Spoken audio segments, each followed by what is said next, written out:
হেলতে দুলতে যমুনায় চলেছে। এমন সময় কৃষ্ণচন্দ্র বলছে, ওই দেখ এক সুন্দরী রাজকন্যা কেমন হেলতে দুলতে যমুনায় চলেছে। একটিবার চেয়ে দেখ না, ওই ধনী কেমন ভাবে স্নান করছে, রাধারানী কেমন ভাবে স্নান করছে গো মা। ও তারে অঙ্গের বসন করেছে আসন, অঙ্গের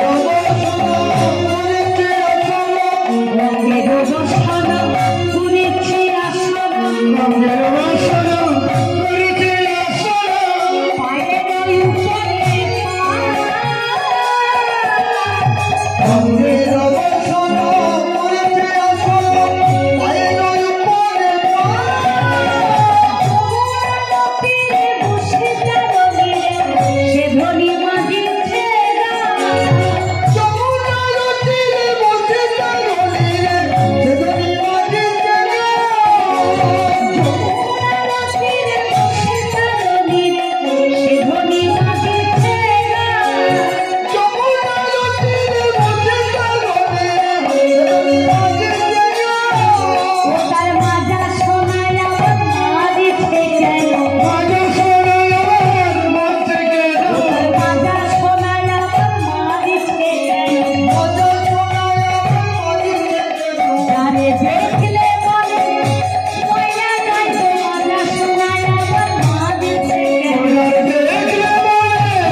মার্জনা করছে। ও মা, রাধে রাধে গো। আচ্ছা মা গো, রাধারানীর অঙ্গের জ্যোতিটা কেমন? না, রাধারানীর অঙ্গের জ্যোতিটা হচ্ছে বাবা তপ্তং কাঞ্চন বল্লভম বিদ্যুৎদাম সংকাশম। অর্থাৎ রাধারানীর অঙ্গের জ্যোতিটা হচ্ছে কাঁচা সোনার মতো, কাঁচা সোনার মতো। আচ্ছা না, সোনাকে যদি মার্জনা করা হয়, সোনাটাকে যতই মাজবেন আপনি, সোনা কিন্তু ততই ঝকঝক করবে, করবে না? তা সোনা যে ঝকঝক করবে, রাধারানীর অঙ্গের জ্যোতিটা তেমনি কাঁচা সোনার মতো। ওই যমুনার জল দিয়ে রাধা যতই অঙ্গটাকে মার্জনা করছে, ততই এক একটা চাঁদের উদয় হচ্ছে। তাই বৈষ্ণব কবি পদকর্তা বললেন, যদি কেউ একবার রাধার নয়নে নয়নে দিতে পারে, মনের মধ্যে যদি কোনোখানে একটু ময়লা জমা থাকে, সেই ময়লাটা দূরীভূত হয়ে যায়। তাই আজ কৃষ্ণচন্দ্র শ্রীরামকে বলছি, শ্রীরাম, ওই ধনীকে দেখে আমার কি মনে হচ্ছে জানিস? হ্যাঁ রে, বলি একটা পরের মেয়ে স্নান করছে, আমার তাকে দেখে তোর আবার কি মনে হবে? আমার ওই ধনীকে কি মনে হচ্ছে জানিস? মনে হচ্ছে আমি ছুটে গিয়ে তারে জড়াই, ছুটে গিয়ে তারে জড়াই,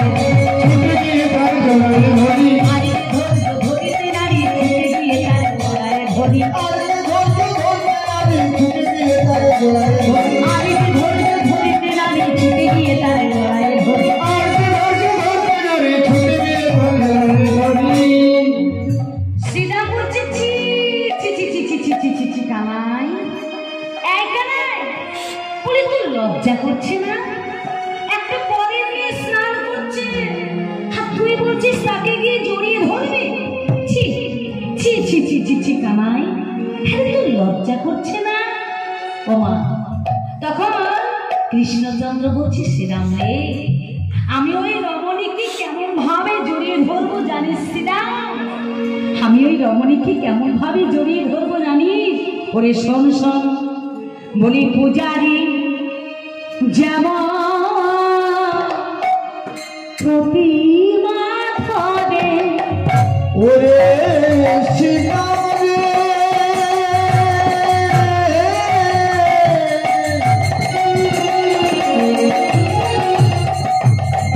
ও ভাই সীতা,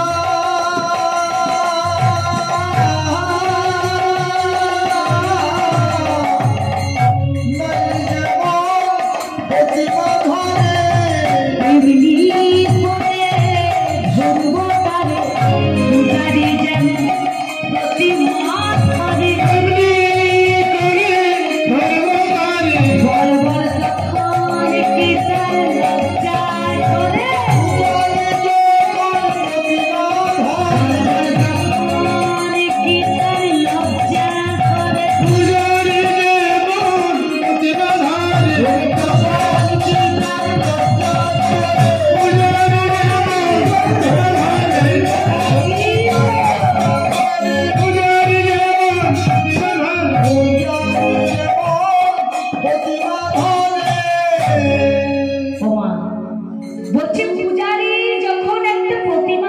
করে সেই প্রতিমার কি কোনো লজ্জা করে রে সীতা?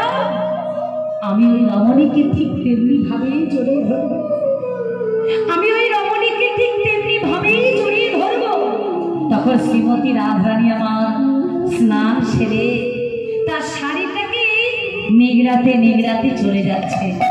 আর গোবিন্দ আমার বলছে, নাই সীতা, ওই দেখ দেখ দেখ, বলি চলে নীল শাড়ি নিগারে নিগারে, চলে নীল শাড়ি নিগারে নিগারে, পরানো সহিত পরানো সহিত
আর কৃষ্ণচন্দ্র বলছি, শ্রীরাম রে, ওই রমণীর নামটা যদি আমি একবার জানতে পারতাম। তখন শ্রীরাম বলছে, আরে কেন ওই ধনির নাম? বলি আমি কেমন করে জানবো, যা তুই নিজেই জিজ্ঞাসা করে আয়। তাই কৃষ্ণচন্দ্র রাধারানীর পিছনে পিছনে ছুটতে ছুটতে চলল। ও ধনী, একবার তোমার নাম বলে যাও, তোমার নাম বলে যাও, নাম বলে যাও, নাম বলে যাও। বলতে বলতে কৃষ্ণচন্দ্র অজয়ের জন্য হয়ে মাটিতে পড়ে গেল। বাবা, যেই না গোবিন্দ আমার মাটিতে পড়ে গেছে, আর এদিকে চণ্ডী ঠাকুর যে গাছের তলায় বসে বসে দৃশ্যটা দর্শন করছে, চণ্ডী ঠাকুর মাকে বলছে, ও মা, বলি তোর গুরুদেব যে মাটিতে পড়ে গেল গো। আচ্ছা, ওই মেয়েটির নাম কি? এই চণ্ডী, ওই মেয়েটির নাম কি জানিস? ওই মেয়েটির নাম হচ্ছে রাধা। আর ওই রাধা নাম যদি আমার গুরুদেবের কর্ণমূলে একবার শুনিয়ে দেওয়া হয়, আবার সেই চৈতন্য ফিরে পাবে। মা, মা, আমি যাব, আমি যাব তোর গুরুদেবের কর্ণমূলে রাধা নাম দিতে। হ্যাঁ রে, পারবি? পারবি? হ্যাঁ মা, তোর আশীর্বাদ যদি মাথায় থাকে তাহলে আমি নিশ্চয়ই পারবো। তাই মায়ের আশীর্বাদ মাথায় নিয়ে চণ্ডী ঠাকুর চলল কৃষ্ণের কর্ণমূলে আজ রাধা নাম দেবে বলে। তা কেমন ভাবে চণ্ডীদাস চলেছে? আদেশ কহে চণ্ডীদাস, আদেশ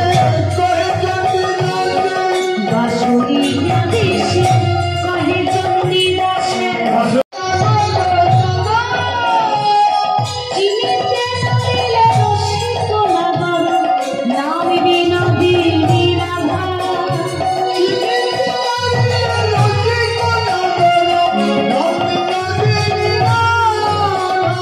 Thank you.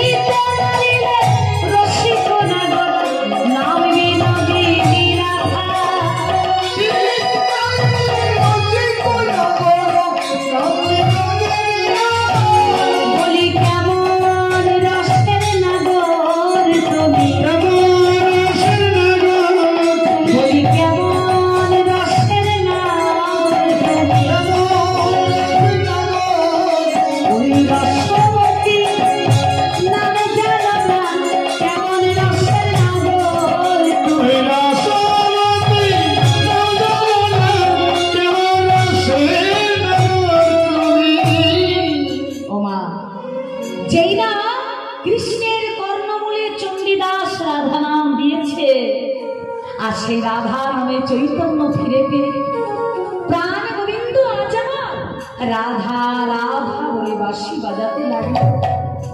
যেই না রাধা রাধা বলে আজ বাঁশি বাজাচ্ছে বাবা, আর সেই বাঁশির স্বর পৌঁছালো রাধা রানীর কর্ণমূলে।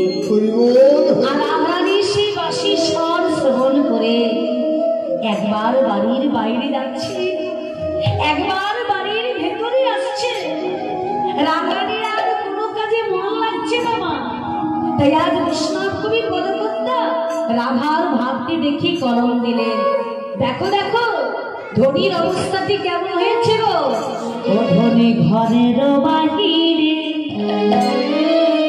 দ্বন্দ্বী শতবার দিলে দিলে আসে ধনী ঘরের বাহিরে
তোর কি হয়েছে বলতো? রাধারানী আমার বলছে সখী ওই যমুনা হতে বাড়ি ফিরতে ফিরতে এক সুমধুর বাঁশির স্বর আমার কানে ভেসে। বল বল ললিতা, যার বাঁশির স্বর এত সুমধুর সে দেখতে কতই না সুন্দর। যার বাঁশির স্বর শুনে আমার এই দশা, তার নামটা যদি আমি একবার জানতে পারতাম। তখন ললিতা বলছে রাধে তার নাম কি জানিস? তার নাম হলো দেখুন মা, শুধুমাত্র শ্যাম নাম শুনে রাধারানীর আমার তাকে দেখার জন্য কত ব্যাকুলতা। কিন্তু রাধে রাধে মা, আমরা তো প্রত্যেকেরই কুলগুরুর কাছে দীক্ষা নিই না। কারণ দীক্ষা না নিলে এই দেহটা শুদ্ধ হয় না, এই দেহটা গোবিন্দ সেবাই লাগে না যদি আমরা গুরু দীক্ষা না নিই। কিন্তু মাগো গুরুদেব যে আমাদের কর্মে একটা বীজ মন্ত্র দান করেন, সেই মন্ত্রটা আমরা এই হৃদয় ভূমিটাতে রোপণ করি না। যদি এই ভূমিটাতে আমরা রোপণ করি না, আচ্ছা মাগো বীজ তোলার বীজ যদি বীজ তলাতে পড়ে থাকে, অগ্রায়ণ মাসে মাঠে কাস্তে নিয়ে গেলে কি মাঠের ধান ঘরে আসবে না? আসবে না। তাহলে কি করতে হবে? ভালো করে জমি তৈরি করতে হবে, তার সেই বীজটাকে রোপণ করতে হবে, সময় মতো সিঞ্চন করতে হবে, তবেই তো মাঠের ধান ঘরে আসবে।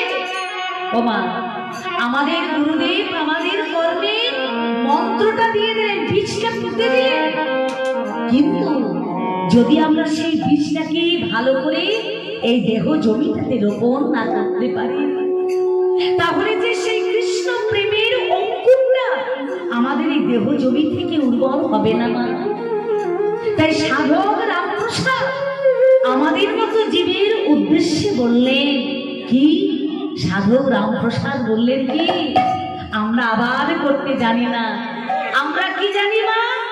না আমার ছেলে, আমার মেয়ে, আমার বাড়ি, আমার গাড়ি, আমার জমি, আমার জায়গা, এই আমার আমার করে আমাদের সবকিছু হারিয়ে যাচ্ছে। তা সে আমার আমার করতে করতে গুরুদেব, আমরা যে আসল গুরুদেবের সেই মন্ত্রটা আমরা কিন্তু জপ করতেই ভুলে যাচ্ছি। তাই সাধক রামপ্রসাদ আমাদের মতো জীবের উদ্দেশ্যে কলম দিলেন। কি বললেন? কি ওই রামপ্রসাদ বললেন, মনে রে